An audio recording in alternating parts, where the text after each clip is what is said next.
Muy buenas, ¿qué tal? ¿Cómo estás? Muchas gracias por estar aquí de nuevo, escuchando un día más podcast sobre la adaptación de la lesión del ligamento cruzado anterior y menisco. Y vamos con uno de los temas más importantes que me preguntáis muchas veces y además es uno de los motivos por los que mucha gente me contrata en su proceso de readaptación. Me voy a centrar especialmente en esa parte final de la readaptación, cuando no se siente el deportista, no se siente la persona, el jugador preparado a nivel físico, técnico, psicológico, mental para volver a rendir en el deporte.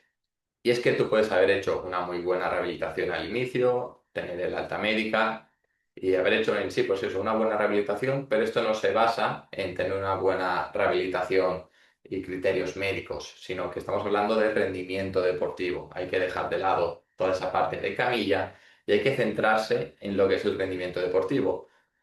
Uno de los errores que más comete la gente es que el primer test, el primer verdadero test exigente que hace en su proceso de adaptación es el primer partido que vuelve a jugar después de lesionarse. No ha hecho durante todo su proceso de adaptación, especialmente en las últimas semanas antes de volver a competir, ningún test, ninguna prueba que le exija tanto como el partido. Y evidentemente esto es complicado porque el propio partido ya sabemos que tiene muchísimas variables que van a ser muy difíciles de recrear en un campo de juego, en la sala, en el gimnasio o con el propio equipo.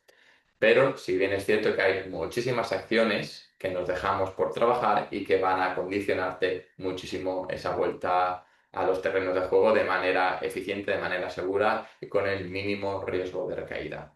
Por tanto, lo que he hecho ha sido enumerar 7 factores clave que considero de por qué la gente no vuelve a competir al mismo nivel que antes una vez se ha lesionado y operado del ligamento cruzado anterior. Entonces, los tengo aquí apuntados en el ordenador porque tengo esos 7 puntos con una breve explicación porque los quiero comentar bien a fondo, no me quería dejar nada porque los considero realmente muy importantes y pienso que es algo que muchos de vosotros pues, no tendréis en cuenta a la hora de volver al fútbol, al pádel, lo que sea, y que provoca pues, que no puedas estar de nuevo al 100%, que en los meses posteriores pues, empieces a tener bastantes recaídas, lesiones a nivel muscular, que el propio menisco pues, pueda volver se pueda lesionar. Ya sabemos de la incidencia también que tiene de recaída el propio cruzado, ya sea el mismo como el contralateral, pues cuanto menos hagas de lo que voy a comentar ahora, más fácil es que te pase eso y más fácil es que no vuelvas a competir. Así que vamos a ello. Tenemos, en primer lugar, ¿vale? Porque la última fase, como bien comentaba, es muy crítica y determina si vas a poder o no volver al mismo nivel competitivo. Y es que, como comentaba, hay mucha gente que llega con buen trabajo físico y clínico, pero es donde se quedan ahí. Se quedan aquí a medio camino y no llegan a alcanzar el máximo potencial. Entonces, como punto número uno, tendríamos deficiencias neuromusculares no resueltas. ¿A qué me refiero con esto? Que aunque, por ejemplo, cuádriceps isquioglúteo hayan recuperado la fuerza, y tú hayas hecho un montón de test isocinéticos, por ejemplo, y que te digan, sí, porque ya tienes una pierna igual que la otra, o en un test de extensión ya tienes la misma fuerza cuádriceps derecho, izquierdo, en la fuerza flexora de rodilla, lo mismo, unas asimetrías muy, muy, muy breves. Esto no quiere decir que tú vayas a poder rendir bien. Y es que, por ejemplo, hay una serie de habilidades a nivel coordinativo, a nivel de activación entre diferente musculatura, que va a hacer que ese timing de activación entre unos músculos y otros, pues que no sea de manera adecuada y no va a permitir que pues puedas luego volver a rendir. Por ejemplo, necesitamos una activación, por ejemplo, del cuádriceps isquio eficiente en gestos de alta velocidad. Si tú simplemente te has centrado en hacer prensa, sentadillas, leg extension y este tipo de máquinas que se asemejan más a un entreno que podría hacer cualquier persona en el gimnasio o cualquier persona que le guste incluso el fitness, pues esto va a afectar directamente a que no puedas realizar, por ejemplo, cambios de dirección de manera eficiente porque la musculatura no está acostumbrada a trabajar ese timing y esos reflejos también a nivel muscular de ahora activo por aquí, activo este también para proteger y estabilizar, ahora desactivo por allá, sino que lo trabajamos todo de manera tan aislada, tan lenta y con cargas altas que no dejamos por ahí una parte importante que se debe trabajar. Por ejemplo, en fase de desaceleración, frenando, aquí se ve también muchísimo. Y luego, por ejemplo, con recepciones en diferentes ángulos peligrosos, por ejemplo, el caer a una pierna después de un salto y que se genere un valgo. No, si no has trabajado ya sea pues todo este tipo de caídas, ya sea en fatiga, con perturbaciones, etcétera, y aparte que tengas la capacidad de estabilizar después de todo esto, pues va a incrementar el riesgo de recaída. Y aquí incluso podríamos meter toda esa parte también de neurología funcional, porque luego ahora lo comentaré también, pero hay ciertas cosas que se deben controlar y se deben trabajar y que yo trato con deportistas con neurología funcional para que pues, todo esto mejore muchísimo más. Segundo punto de los 7 que considero imprescindibles o importantes, el déficit del Rate of Force Development. Esto es el RFD. Déficits en el RFD y en el stiffness.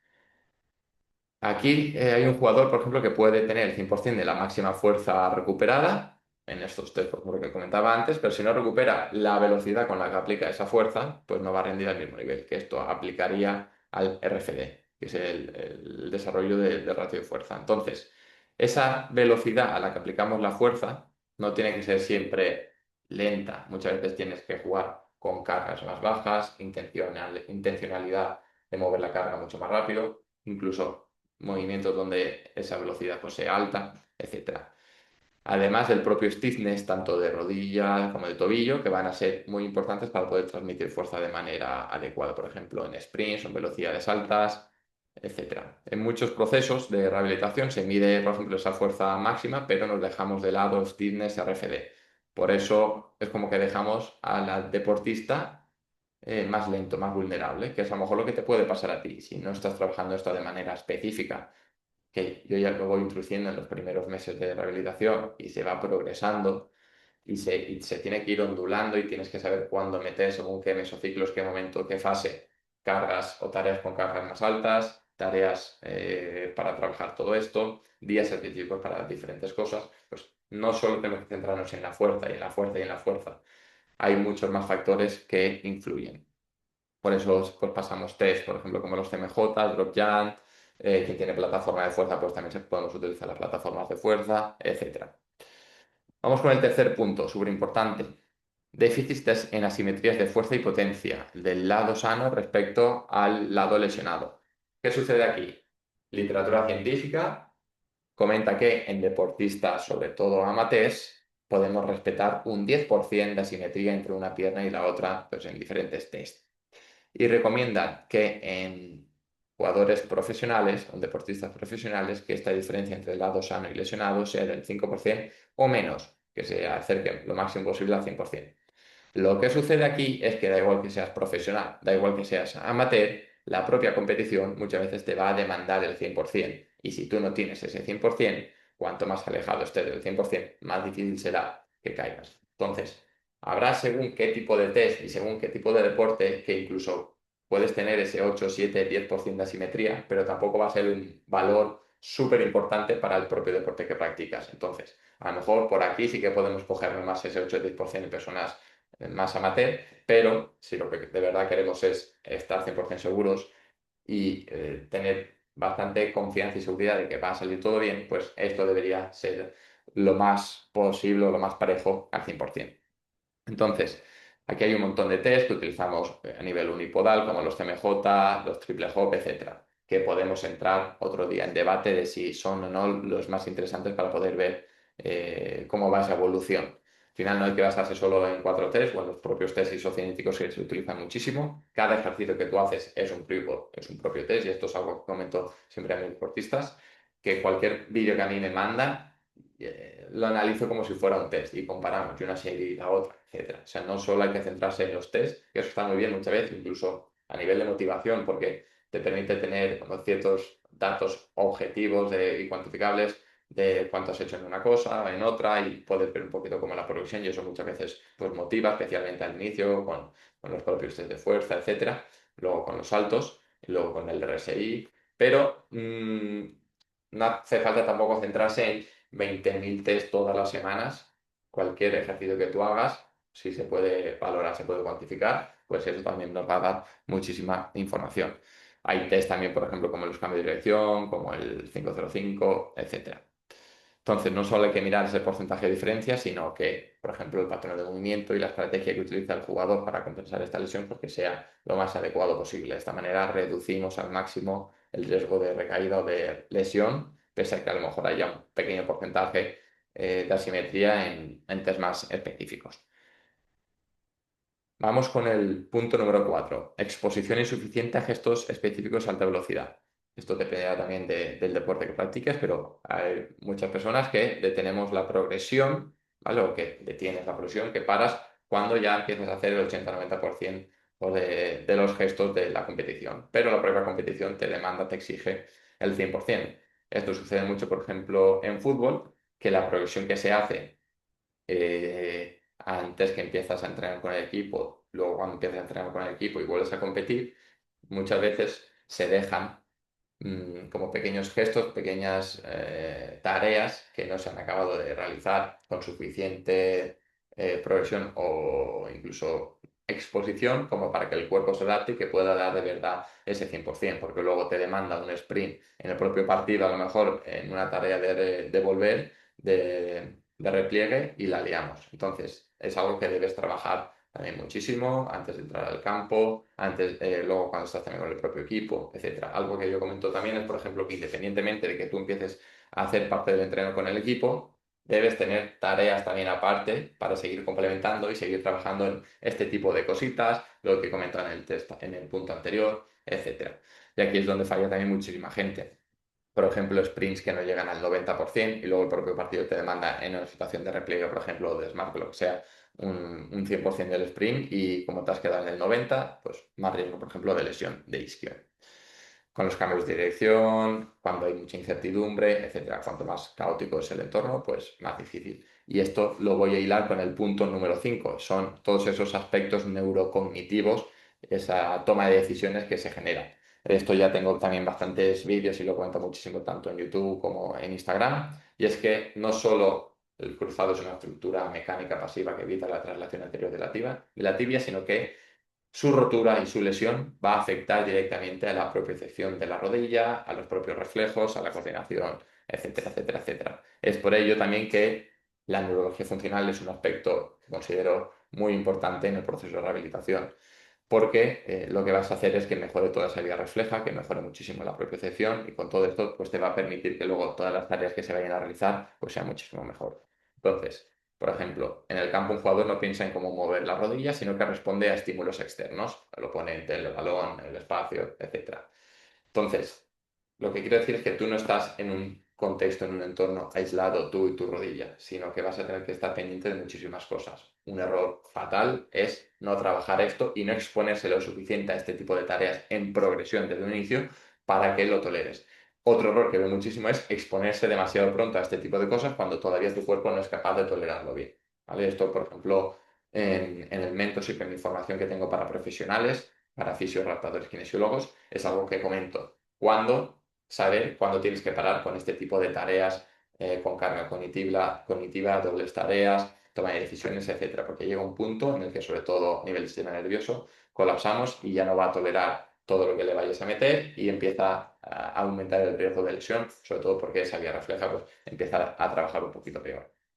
Entonces, la competición es bastante caótica. Está claro que va a ser muy difícil que tú puedas conseguir un contexto igual de caótico que la competición sin competir, pero debemos asemejarlo al máximo para que cuando vayas a competir que te hayas expuesto lo suficiente a este tipo de contextos y de entornos, ¿vale? Entonces, hay que incluir este tipo de tareas, el cómo lo incluyes, cuándo, etcétera, etcétera, etcétera, pues eso da para una clase, una masterclass entera de todo esto. Y es pues, lo que hay que tener en cuenta y lo que va a marcar la diferencia también entre una adaptación exitosa o no. Esto es algo que hasta hace poquito muy poquita gente tenía en cuenta y es algo que hay que saber exactamente cuánta dosis le metes, el descanso, etcétera, etcétera, etcétera.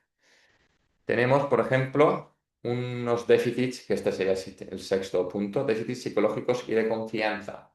Esto es algo que me encuentro muchísimo. Gente que no tiene confianza en la rodilla, gente que no tiene confianza en realizar el gesto deportivo, gente que no tiene confianza en volver a entrenar en su deporte, etc. Y es el miedo a la recaída, el miedo a volver a lesionarse, que esto tiene un nombre que se llama kinesiofobia, que es el que provoca que tengas ese parálisis, que no te permite avanzar, ese miedo te va a generar que no des tu 100%, etc. Entonces, es algo que podemos chequear, podemos ver a nivel de test, incluso hablando con la propia persona, es algo que nos lo podemos encontrar, pero hay que tener en cuenta que la persona o tú, si eres deportista, tienes que haber conseguido de nuevo el 100% de la confianza y de la seguridad. Incluso esto pasa muchas veces que a lo mejor mes 5, mes 6 estás haciendo ya tareas bastante exigentes, tareas más específicas de tu deporte, hay muchísima confianza, pero en el momento empiezas a meter más caos en las tareas, ves que la rodilla todavía no está al 100%, que no estás respondiendo con naturalidad y es cuando saltan un poquito las alarmas y es un proceso pues normal que hay que pasar por ahí, seguir progresando, asimilando, etcétera. Y llegaríamos al último punto, que es algo también que comento en el mentorship, es algo que explico con talleres a personas que trabajan conmigo, toda esa vuelta al deporte, cómo dosificar la carga competitiva, porque un error que hay es la mala dosificación de la carga competitiva. Y muchas veces pongo el ejemplo de Militao, que está claro que hay que tener en cuenta el contexto de cada deportista, del equipo, el nivel, si es élite, si es amateur, la edad que tiene, etcétera, etcétera, etcétera. Hay muchísimas cosas, pero por ejemplo vemos como Militao cuando volvió de su primera rehabilitación del ECA, como de los 10 11 partidos siguientes que volvió a jugar, igual 7 fueron 90 minutos. Pues igual no fue la mejor dosis. Encima, partidos como, por ejemplo, clásicos, cuartos, semifinales, final de Champions, etcétera. Y luego vimos, por ejemplo, que partidos de liga donde tampoco, con equipos bastante asequibles, pues seguía jugando 75-90 minutos. Pues esa gestión, a lo mejor ahí de minutos de carga, el propio contexto en ese momento de que de esa tensión, etcétera, pues provocó que no estuviese al 100% y que un poquito más adelante pues volviese a caer. Entonces, es algo que se debe planificar, una reentrada progresiva, una exposición progresiva en cuanto a minutos, intensidad, etcétera, a los terrenos de juego. Dependerá de la persona, del deporte, de la edad, de muchos factores, de cuánta dosis debemos meter y cómo de rápido pues, puedes jugar. Pero no puedes pretender, o sea, a ti te dan, tú a los 11 meses o a los 12 meses te pones a jugar, no quiere decir que el siguiente partido lo vais a jugar de titular, que vayas a jugar toda una primera parte o una segunda parte, 60 minutos.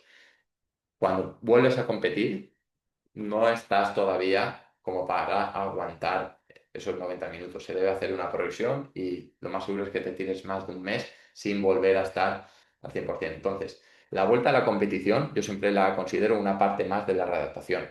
Esto es importante.